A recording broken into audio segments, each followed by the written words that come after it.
Frédéric Bernard est un gentilhomme. Est-ce gentil d'être venu? Ma grand-mère disait « gentil n'a qu'un œil ». C'est l'autre main. Gentil n'a qu'un œil. Ma grand-mère n'avait pas de micro. Et quand elle le retirait, on comprenait qu'il fallait voir le monde crûment, clairement, et que gentillesse rimait avec faiblesse. Vous avez probablement vu Le Dîner de cons, Thierry Lhermitte, avec Jacques Villeray. Vous avez vu Le Père Noël est une ordure, Thierry Lhermitte, again, qui dit « je veux pas être méchant, mais Thérèse, elle est vraiment gentille ». Et là, on voit que la gentillesse, ça paye pas. La gentillesse, c'est pas fort. Et je vais vous montrer qu'elle a une autre histoire. Alors, je vais vous le faire en 2 parties, en 20 minutes. La première partie est historique, c'est pas l'histoire de la gentillesse, ça depuis Néandertal, on n'a pas un chronogramme qui nous dit comment les hommes se sont comportés, mais c'est l'histoire de la notion. Et puis ensuite, la philosophie de la gentillesse, et pour les questions, on glissera l'entreprise. La gentillesse a 3 racines, une romaine, une chrétienne et une médiévale. Vous savez que tous les chemins mènent à Rome, on peut en partir du Louvre, mais la gentillesse en vient. Ça vient du latin gentilis, qui veut dire celui qui est bien né, celui qui appartient aux 100 familles qui fondèrent Rome. Jules César, par exemple, appartenait à la gens, G-E-N-S, des Lulli. Il n'y a pas le mot gentillesse chez les Romains, il y a la gentilitas qui regroupe tous les gens, toute la gens qui est bien né. Vous remarquez d'ailleurs que gentilis en romain, c'est synonyme de ingenus. Et nous aussi, gentil, c'est synonyme d'ingénu. Mais ce qui est noble chez les Romains est faible et ignoble pour nous les modernes. Le mot, dans la monarchie, va signifier la noblesse. Celui qui est bien né, je vous l'ai dit, et puis petit à petit, dans la République et après dans l'Empire, il va se galvauder. Il désigne aussi bien le maître que l'esclave, aussi bien le Romain que quelqu'un qui appartient à une notion étrangère, et le terme se brouille, devient ambigu, et désigne aussi bien le noble que l'ignoble. Fin du premier acte ou de la première racine latine, romaine, de la gentillesse. Deuxième racine, la racine chrétienne. Une secte apparaît, issue du judaïsme, et elle a repéré, cette secte, un peu plus tard, pas autour de Jésus-Christ, mais quelques décennies plus tard, que les juifs ont un terme pour désigner ceux qui ne sont pas juifs, goy au singulier, goyim au pluriel, et ils veulent la même chose. Et ce mot qui veut plus dire grand-chose, gentilis, ils vont l'utiliser pour désigner ceux qui ne sont pas chrétiens. Vous voyez que du monde romain au monde chrétien, qui est dans le monde romain, mais on passe du sens noble au sens impie, au sens mécréant. Saint Paul, par exemple, il sera appelé plus tard, parce que lui, il parle l'hébreu et le grec, mais il sera appelé plus tard l'apôtre des gentils. Il n'est pas méchant, Saint Paul, mais il part avec son bâton de pèlerin, parcourir 2 fois le bassin méditerranéen, pour convertir les non-chrétiens au christianisme. Alors, si vous voulez comparer le goy au gentil, c'est la différence qu'il y a entre 2 canapés, la Redoute ou Roche-Beaubois, je vous laisse choisir. Le goy, il est goy définitivement. Alors, c'est pas tout à fait vrai, vous avez vu que Danny Boom, il a épousé la belle Yaël, il s'est converti au judaïsme. Mais la grande différence entre le judaïsme et le christianisme, c'est que le judaïsme, il n'est pas prosélyte. Alors, le christianisme, s'il veut embrasser, il veut ramener, il veut convertir. Donc, c'est 2 types de canapés. Le goy, c'est le canapé fixe, et vous avez compris, le gentil, c'est le canapé convertible. Saint Paul, l'apôtre des gentils. Saint Thomas, XIIIe siècle, il écrit, alors il ne donne pas ce titre à son livre, mais il écrit un très beau livre qui s'appelle « La Somme contre les gentils ». Et les gentils, ça ramasse les païens qui restent, il n'en reste plus beaucoup, les hérétiques, les juifs, le peuple déicide, et puis les nouveaux, les mahométans. On voit bien donc que le terme gentil continue d'exercer tout au long du Moyen-Âge sa force. Et puis, ça m'a plus énervé, j'avais déjà commis 2 livres sur le sujet, un éloge de la gentillesse et un petit éloge, la version pop, et on a un pape, Benoît XVI, en 2011, qui crée à Notre-Dame, avec le couvent des Saints-Bernardins, un parvis des gentils. Et là, je me suis dit, je ne suis pas lu à Rome, il faudrait quand même que j'y aille. Voilà pour la gentillesse, donc on a compris, il y a deux idées, le noble et le contraire, le nouveau sens, le sens chrétien, l'impie, le mécréant, celui qu'il faut convertir. Troisième racine, la racine médiévale. Au Moyen-Âge, autour du XIe siècle, 2 textes qui font apparaître ce nouveau mot, ou plus exactement ce syntaxe, parce que ce sont 2 mots, gentilhomme. Ne vous inquiétez pas, mesdames, il y aura plus tard le gentedame qui apparaîtra. Le gentilhomme, c'est l'aristocrate. C'est-à-dire qu'on se retourne vers Rome déjà au XIe siècle, au XIIe siècle. Dans Chrétien de Troyes aussi, Lancelot du Lac, on va voir apparaître le mot gentillesse avec un J. Et ça désigne celui qui est bien né aussi, mais qui est porteur des 3 foi religieuses, théologales, la foi, l'espérance, la charité. Et ce seigneur, c'est aussi un chevalier, c'est celui qui va partir en croisade. C'est donc quelqu'un qui porte des valeurs. Il est noble, il est bien né, mais en même temps, il est habité par la foi. Et imaginez cette image au XIIe siècle, vous rentrez dans une église romane, le seigneur du village y entre à cheval avec son épouse et sa famille, pendant que la piétaille ou les paysans sont derrière. Et vous avez le gentilhomme au premier rang, et derrière l'autel, le prêtre qui va parler de saint Paul, apôtre des gentils. L'ambiguïté est verrouillée. Au Moyen-Âge, coexiste le noble et l'impie dans le terme. À la Révolution française, avant la Révolution française, à la Renaissance, on va ouvrir les châteaux, on va casser les meurtrières, on va ouvrir les portes, les fenêtres, on va faire des bassins qui sont des miroirs. Les hommes vont porter des perruques et des hauts talons. On va passer quand même d'un chevalier à un courtisan. Lisez La Société de cour de Norbert Elias qui explique comment la Renaissance, c'est un moyen pour fédérer les seigneurs par la courtisanerie, mais aussi par la tartufferie. Et c'est là qu'il faut envoyer Joseph de Boismortier, 5e gentillesse. Et là, on ne m'écoute pas là-haut. Ils ne sont pas gentils dans la... Si.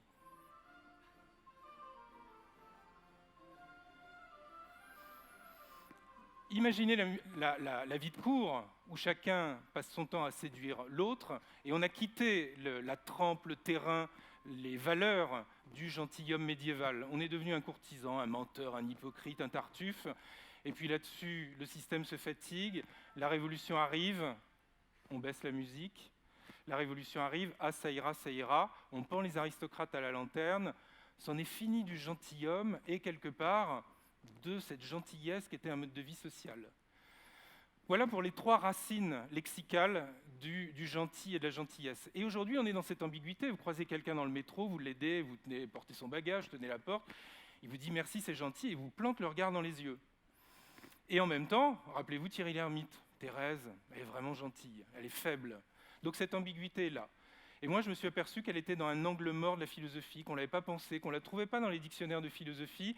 Et je me suis dit, si on veut revaloriser la gentillesse qui est pratiquée en sous-main, discrètement, il faut la théoriser, il faut en faire un concept, comme disait Gilles Deleuze. Et donc j'ai observé les gens et j'ai compris qu'il y avait une définition qui était valide, validable, acceptable de la gentillesse. Un exemple, un jour je vais dans un restaurant rue Mouffetard, je suis en retard à mon rendez-vous, je dis au patron, vous pouvez m'amener l'addition assez vite, il arrive tout de suite avec la machine, je sors ma carte, et je dis merci, vous êtes gentil. Il me dit non, je ne suis pas gentil, je suis sympathique. Et je dis pourquoi vous préférez le mot grec au mot latin? Mais à travers sa pudeur, il avait tout dit, que la gentillesse c'est de l'empathie. Donc première définition, être gentil, c'est rendre service à quelqu'un qui vous le demande. Il faut qu'il y ait une demande. Que cette demande soit verbale ou qu'elle soit corporelle, mais il faut qu'il y ait une demande. S'il n'y a pas de demande, c'est une autre attitude et une autre vertu. Et donc si l'empathie est un genre, je lui donne 3 espèces. À l'extrême droite de l'empathie, je mets le respect, empathie froide. À l'extrême gauche de l'empathie, je mets une empathie brûlante, la sollicitude. Et au milieu, ma gentillesse, qui est une empathie chaude. Pourquoi le respect, c'est une empathie froide? Parce qu'on s'en tient à des règles, on s'en tient à des normes, on s'en tient à des valeurs. C'est ce qui fait qu'un jour, j'avais rendez-vous sous la pluie, pas de parapluie. La seule place disponible, c'était la place d'un handicapé. Je me suis tâté, puis je me suis dit, je viens quand même proposer la gentillesse, je ne peux pas squatter la place d'un handicapé. Donc je suis allé me garer à Pétaouchnok, je suis arrivé trempé, mais j'ai respecté la place de l'handicapé. Je l'ai regardé arriver. J'étais derrière une vitre, je l'ai vu arriver. Ce qui m'a étonné, c'est qu'une voiture s'est garée. Je me suis dit, est-ce que c'est quelqu'un qui la prend ou pas? Une porte arrière s'est ouverte, un fauteuil en est sorti, la porte avant. Pendant ce temps-là, les salariés arrivaient, le saluaient, mais personne ne l'aidait. Voilà l'empathie froide, le respect. À l'autre bout, l'empathie brûlante, la sollicitude, le fabuleux destin d'Amélie Poulain. Elle espionne ses voisins, mais ce n'est pas pour les mater, c'est pour les aider. Elle voudrait les aider à réaliser leurs désirs. Et donc la sollicitude, elle est très intrusive, parce que la personne ne vous demande rien, et vous rentrez en elle pour l'aider à se réaliser, à lui rendre un service. Et je dis la sollicitude, il ne faut pas en abuser, parce qu'elle a un terrain d'élection, qui n'est pas comme la gentillesse, la rue et l'entreprise. Son terrain d'élection, c'est la famille. Pourquoi on est sollicitant en famille? Parce que dans la famille, ça c'est Hegel qui l'a dit, un grand philosophe allemand du début du XIXe siècle, dans la famille, il n'y a qu'une seule personne. Ce n'est pas le père, ce n'est pas la mère, ce n'est pas l'enfant, ce qu'on pourrait croire aujourd'hui, ni la grand-mère, l'aïeul, c'est la famille. Et donc tout le monde est au service de cette personne qu'est la famille. Et donc moi, quand je dis à ma fille en plein hiver, écoute Blandine, il fait froid, tu pourrais peut-être fermer ta chemise et mettre une écharpe autour du cou, je joue mon rôle de père, et je suis sollicitant, c'est-à-dire je veux son bien malgré elle. Elle foutra l'écharpe, elle la retirera au coin de la rue, mais c'est ça la famille, c'est la sollicitude. Empathie brûlante, qui est un terrain d'élection, une forme de communauté petite, mais fondamentale de toute société et de l'humanité. Et au milieu, entre les deux, eh ben, il y a ma gentillesse. Et la gentillesse, c'est une vertu chaude. Pourquoi elle est chaude? Parce que c'est une rencontre, la gentillesse. Il faut de l'altérité, puisque vous avez compris que la sollicitude, c'était dans la famille, où il y a de l'intimité. Il ne peut y avoir de la gentillesse que s'il y a de l'alter, que s'il y a de l'altérité, sans altercation. Et donc, dans cette philosophie de la gentillesse, je vais vous dire que non seulement elle est une forme d'empathie, mais elle est une émotion intelligente ou une intelligence émotionnelle. Qu'est-ce que c'est que être gentil finalement? C'est découvrir en soi qu'on est un métier à tisser. On peut être gentil mécaniquement, machinalement, parce qu'on a été éduqué, parce qu'on a une empathie qu'on ne soupçonne pas, et on tient la porte, et on porte une valise, et on aide un aveugle à traverser. Une fois, j'ai aidé un aveugle à traverser, il ne m'avait rien demandé, donc je lui embarque le bras, il me met un grand coup de coude dans le bide, et là j'ai compris que j'étais sollicitant et que je devrais pratiquer ce que j'enseigne. Mais l'émotion intelligente, c'est de découvrir qu'on est un métier à tisser. On tisse des petites trames de relations humaines qui sont très fécondes pour la société. Même quand la société explose, il restera toujours de la gentillesse. Vous savez, le 13 novembre, j'étais sur les ondes et sur les écrans pour fêter la journée mondiale de la gentillesse. Je rentre chez moi, et ma fille vient me dire, papa, viens voir, il y a des attentats en France, à Paris. Je dis, non, il n'y a pas d'attentat, c'est la journée de la gentillesse. Je suis resté scotché, évidemment, après devant l'écran. Puis j'ai reçu des textos, des mails au bout d'un moment qui me disaient, la journée de la gentillesse, elle est compromise. Non, c'est pas parce qu'il y a 5-6 personnes complètement fondues que la gentillesse s'est éteinte. Il y a des gens qui sont sortis du Bataclan en catastrophe survivants, qui avaient laissé leur manteau et d'autres leur en donnaient. La gentillesse, elle était toujours là, elle sera toujours là. Elle est là en Syrie, elle est là en Irak. C'est une fédération invisible, c'est un rhizome, puisque j'étais dans les racines et le végétalisme. C'est un rhizome, ça ne se voit pas, mais c'est une vertu qui tisse et tapisse la société. Donc je suis un métier à tisser, première chose. Deuxièmement, je découvre quand je suis gentil, si j'y prête attention, que j'ai le goût des autres. Et le goût des autres, c'est pas mal, parce que plus j'ai le goût des autres, plus je fais une découverte en moi. C'est que le moi n'existe pas. C'est que le moi, c'est une fiction occidentale. Et dans notre société, on en est arrivé, comme le dit un psychologue, au tout à l'ego. On a l'impression que le monde arrive vers nous. Et le mérite de la gentillesse, c'est de déverser un peu de cette force qu'on a en nous à l'extérieur.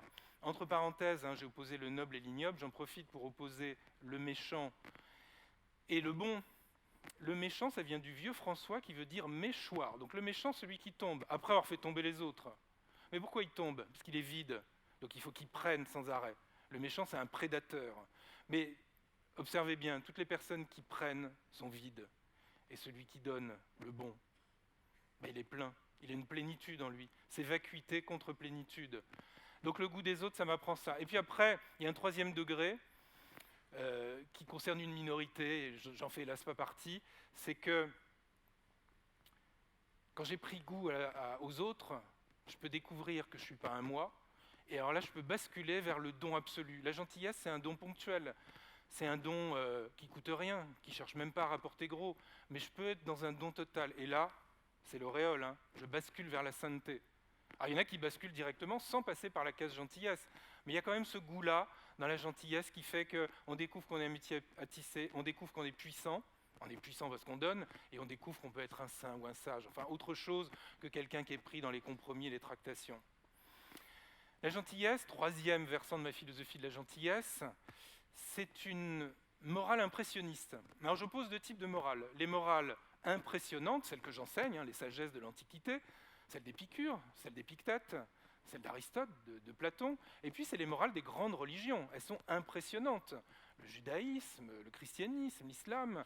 Dans le christianisme, par exemple, on vous dit du baptême jusqu'à l'extrême onction, et du matin jusqu'au soir, ce qu'il faut faire. Autrement dit, les vertus, les morales impressionnantes sont des morales du devoir. Elles vous imposent à faire des choses, et c'est nécessaire que ces morales existent, même si elles sont en voie de rétractation, mais je ne crois pas de disparition. Vous avez noté la passerelle que je faisais entre la gentillesse et la sainteté. Et la gentillesse, ce n'est pas une morale du devoir, c'est une morale du pouvoir. C'est quand je veux, quand je peux, mais pas quand je dois. Je ne suis pas obligé d'être gentil tout le temps, y compris puisqu'il y a des chefs d'entreprise, des DRH, des managers dans la salle. et des clients et des salariés, y compris dans l'entreprise. Je ne suis pas obligé d'être gentil tout le temps, mais c'est parce que je le sais que je vais l'être à certains moments. Je prends un exemple. Un jour, une caissière me raconte qu'elle est caissière dans la grande distribution, elle est en retard à cause des grèves, bon ça c'est familier en France, et elle va être en retard au boulot. Et elle sort à une station de métro, et là il y a un touriste qui l'arrête et qui lui dit « Excuse me, where is the Eiffel Tower ?» Et là elle ne comprend pas un mot d'anglais, mais elle comprend que c'est quand même un monument historique. Elle lui dit « Sorry, I have no time ». Elle l'a laissé tomber, mais elle ne l'a pas tué, elle n'a pas cassé le vase de Soissons. Et si elle avait eu du temps, elle lui aurait consacré. Donc être gentil, c'est quand je veux, quand je peux, mais pas quand je dois. Alors pourquoi c'est une vertu impressionniste? Parce que l'impressionniste, c'est un énorme courant artistique, esthétique, en peinture. Renoir, Monet, Manet, des taches, des touches sur la toile, mais du blanc qui reste. Ma morale impressionniste, c'est aussi qu'on est gentil, mais pas tout le temps. Donc il reste des taches en musique, Debussy, Ravel, Fauré. En littérature, Proust, une Madeleine, une impression, et c'est tout un monde qui revient. Et en philosophie, Bergson. Donc c'est une vertu impressionniste et pas une vertu impressionnante. Mais c'est une morale du pouvoir, c'est pas une morale du devoir. Et puis, dernière chose, dernier aspect, dernier axe de cette philosophie de la gentillesse, c'est une vertu systémique, pas une vertu systématique. Les morales systématiques, qui ont des vertus systématiques, sont justement issues de ces morales impressionnantes. Mais les vertus systémiques sont des vertus qui considèrent que des petits gestes, ça peut produire de grands effets. Vous savez, c'est la théorie de René Thom, le mathématicien, la théorie des catastrophes. Un vol de papillons au Guatemala peut provoquer les changements du cours de la bourse à São Paulo. Et il y a cette idée que dans le petit geste que je fais, je tisse, j'attends pas un retour sur investissement, ça c'est du cynisme. Entre parenthèses, j'ai opposé noble, ignoble, bon, méchant, et aujourd'hui on est dans ce couple du gentil et du cynique. Et il est difficile à décrypter ce couple-là. Pourquoi? Parce que le cynique, c'est quelqu'un qui est gentil dans les moyens, mais méchant dans la fin. Donc il est doux en apparence, dans le premier contact, mais dans la fin, dans la finalité, c'est un prédateur. Je dis que c'est une vertu systémique, parce qu'il y a eu ce film qui est sorti il y a quelques années, qui s'appelait Pay It Forward, paye au suivant. Et c'était une jolie histoire d'un petit enfant dont le père était alcoolo et tapait et l'enfant et la mère. La mère allait bosser comme entraîneuse dans un bar le soir, sans le vouloir. Et le gamin, à la rentrée scolaire, il tombe sur un prof qui ne sait pas quoi dire au môme, comme tous les profs à la rentrée, et qui dit « Écoutez, revenez demain avec chacun une idée pour changer le monde ». C'est pas mal, ça, déjà. Et il y en a un qui revient, qui est très américain, c'est-à-dire il mange beaucoup de trucs gras et sucrés, et il dit « Si on se met tous à sauter sur la planète, on va changer son axe et ça mettra fin au réchauffement climatique ». Bonne idée. Et mon Trevor, lui, qui est celui de la famille un peu bancale, il arrive, il va au tableau, il fait un schéma, donc je vous tourne le dos, il met une personne qui rend service, qui est gentille avec 3 personnes, qui ont l'obligation d'être gentilles avec 3 personnes. Et ça finit mal, le film, c'est pour ça qu'il n'a pas marché auprès des enfants, c'est parce qu'à la fin, ils se battent à la récréation, ils meurent, et le film finit mal. Mais ça, c'est la pyramide de Ponzi. La pyramide de Ponzi, c'est Madoff. On donne, et on prend l'argent de celui qui vient de rentrer pour donner à celui qui était rentré avant. Pay it forward. Et moi, je pense qu'il ne faut pas chercher de payer, il faut semer. Et c'est pour ça que c'est une vertu systémique, parce que ce qu'on donne ponctuellement, ça peut avoir des rhizomes, des réseaux souterrains qui sont très puissants. Alors, il me reste 2 minutes 18 pour vous faire une partie sur l'entreprise. Il m'aurait fallu 40 minutes, mais je vais essayer. L'entreprise, elle a 2 finalités, parce que je pense que le nouveau cœur du politique dans notre monde, c'est l'entreprise. L'entreprise, c'est l'aventure. Nos vies de famille sont des entreprises. Nos vies amoureuses sont des entreprises, c'est l'aventure. Et Platon, dans un grand livre qui s'appelle Le Politique, dit « Le roi, il a 2 finalités. Enfin, il a une finalité, synploké en grec, c'est d'entrelacer. Un homme politique, c'est quelqu'un qui doit entrelacer les fils. L'un, c'est-à-dire le roi, le monarque, et le multiple, c'est-à-dire le peuple. Il doit tisser, c'est un tisserand aussi. J'ai dit tout à l'heure qu'on était des métiers à tisser. L'entreprise, elle est ce métier à tisser. Elle a une finalité économique, c'est de faire du chiffre. Et ça, c'est non négociable. Mais après, il faut qu'elle comprenne, cette entreprise, qu'elle n'est pas offshore, qu'elle n'est pas à l'extérieur de la société, qu'elle est poreuse et qu'elle doit sécréter une bonne atmosphère dans l'entreprise pour la disséminer à l'extérieur. Et donc ça fait du chef d'entreprise qui a pigé ça, un nouveau gentilhomme. Ça fait du manager, un gentleman. Et ça fait du salarié quelqu'un de gentil. Et de la salariée, une gente dame. Je vous raconte 2 histoires et j'aurai fini. Première histoire, elle se passe en Norvège. Je vais foutre ça au nord. Le type, en plus, il fait des chambres froides en Norvège. Vous dire, il est ton sur ton. Hein. Et puis, on est un vendredi soir, c'est-à-dire il est 14 h en Norvège en hiver. Et il se dit, zut, j'ai oublié de visiter cette chambre froide. Non, il va voir, il l'ouvre et pouf, elle se referme derrière lui. Et là, il dit, je suis cuit. Bah, cuit, c'est pas le mot, mais il sent, au bout de 40 minutes, qu'il va mourir congelé. Et au bout de moins d'une heure, quelqu'un ouvre la porte. C'est le gardien. Il lui amène une couverture, il l'emmène dans sa guérite, pas dans le bureau avec un truc open space, non, il l'emmène dans sa guérite, il lui sert un café ou un thé, et au bout d'un moment, l'entrepreneur qui reprend ses esprits, qui décongèle, etc., lui dit « Mais comment vous avez su que j'étais là-bas ?» Et l'autre lui dit « Mais j'ai pas su du tout, mais ça fait juste 20 ans que je travaille pour vous. Tous les matins, vous me dites bonjour, on discute, tous les soirs, vous me dites au revoir, comment la journée s'est passée. J'ai vu votre bureau éteint, je vous ai pas vu, donc je suis allé voir où vous étiez, je vous ai trouvé. » Elle est là, la gentillesse. Il l'a fait tous les jours gratuitement, il n'attendait pas qu'on lui sauve la vie, mais ça a marché. Dernière histoire, une parabole d'un pèlerin vers Saint-Jacques de Compostelle. Saint-Jacques de Compostelle, au XIIe siècle. Et donc il marche avec son bahut, et il voit un type qui pioche. Et donc il s'arrête, il lui dit « Que Dieu soit avec toi, mon frère, que fais-tu » Et l'autre, sans relever la tête, lui dit bah, « Ça se voit, je casse des cailloux. » Bon, le pèlerin lui dit « Que Dieu soit avec toi », il s'en va, il va plus loin. Il envoie un autre 200 mètres plus loin qui casse des cailloux, lui dit « Et toi, que fais-tu » L'autre lui dit « Moi, je construis un mur. » Il lui dit ah, « Ça, c'est bien, que Dieu soit avec toi. » Je reprends mon pèlerinage, il continue. Et puis, il en trouve un troisième. Et l'autre, je suis plus en lumière là. Et l'autre, exalté, tourne le visage devant lui et lui dit « Moi, je bâtis une cathédrale. » Les trois font la même chose, mais les trois n'en ont pas la même perception. Et donc, il y a cette idée que la gentillesse dans le milieu du travail, elle est une noblesse, elle élève les esprits, même si ce n'est pas vu comme ça par les prédateurs, par les killers, par les tueurs, par ceux qui sont vides et qui, animés de cette vacuité, croient que prendre le pouvoir, c'est monter des échelons. Non, c'est tous faire quelque chose, mais être capable de dissiper, de sécréter cette vertu, cette petite vertu, mais qui est un humus sur lequel on peut tisser un humanisme. Alors je dirais que c'est un geste spirituel invisible, c'est un petit acte, la gentillesse, mais elle nous permet de faire la synthèse entre les vieilles civilisations de l'honneur, celles de mes chevaliers, et de notre société du bonheur. Et vous êtes gentil de m'avoir écouté.